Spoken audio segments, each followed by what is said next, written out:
Hello viewers, আসসালামু আলাইকুম। নতুন আরও একটি এপিসোড দেখার জন্য সবাইকে ওয়েলকাম জানাচ্ছি। বিরিয়ানি পছন্দ করে না এমন মানুষ খুঁজে পাওয়া যায়, তবে বাড়িতে যদি মাংস না থাকে তাহলে আপনারাও চাইলে ডিম বিরিয়ানিটা তৈরি করে নিতে পারেন।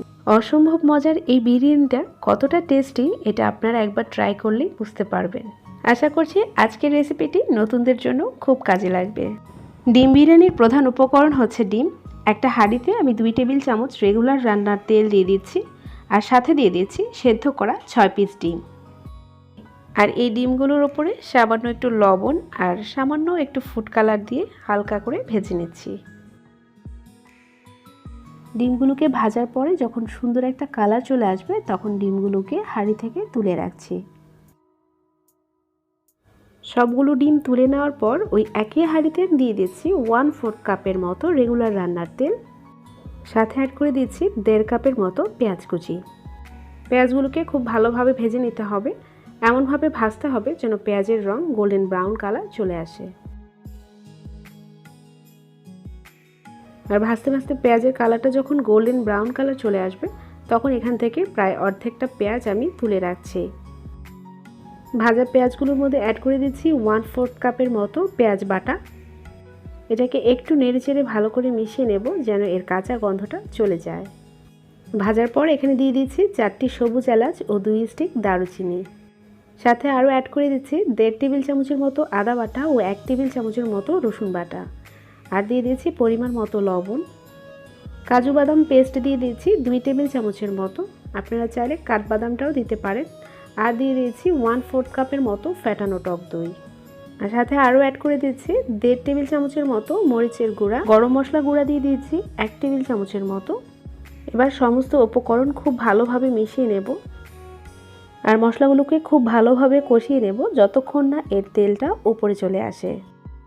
মশলাটা ভাজতে ভাজতে এক পর্যায়ে যখন তেলটা উপরে চলে আসবে তখন আমি এখানে অ্যাড করে দিচ্ছি বিরিয়ানি মশলা 3 টেবিল চামচের মতো।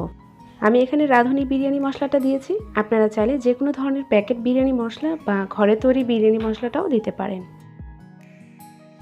এবার সব কিছু খুব ভালোভাবে মিশিয়ে নেব আর এখানে সামান্য একটু পানি দিয়ে মশলাটাকে আবারও ভালো করে মিশিয়ে নিচ্ছি। আর মশলাটা যতটা ভালোভাবে কষানো হবে বিরিয়ানির টেস্ট কিন্তু ততটাই ভালো হবে।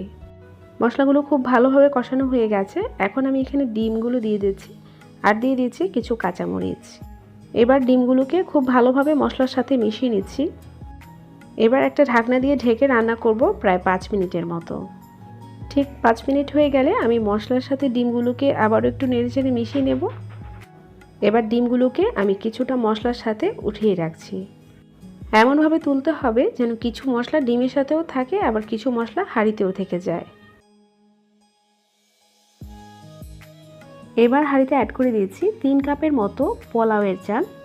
এখানে আমি চিনি গুঁড়া পোলাওয়ের চালটা নিয়েছি আর এই চালটাকে আমি প্রায় 15 মিনিটের মতো ভিজিয়ে রেখে ভালোভাবে ধুয়ে পানিটা ছড়িয়ে নিয়েছি।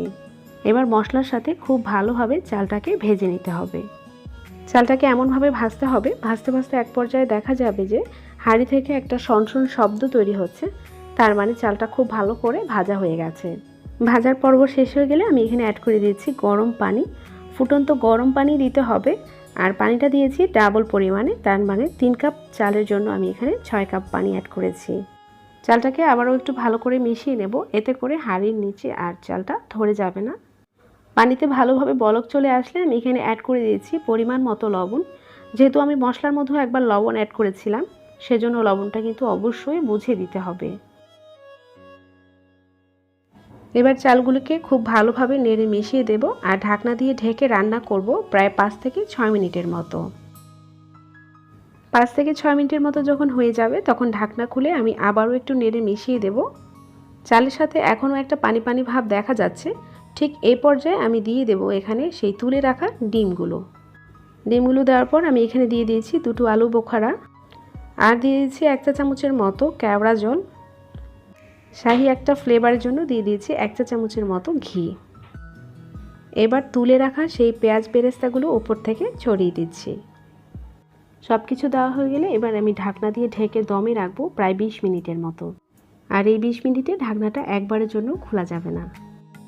ঠিক 20 মিনিট পর আমি ঢাকনাটা খুলে নিচ্ছি আর একটা কাঠের চামচের সাহায্যে আলতো হাতে নিচের ভাতগুলো ওপরে আর ওপরের ভাতগুলো নিচে মিক্সড করে দিচ্ছি।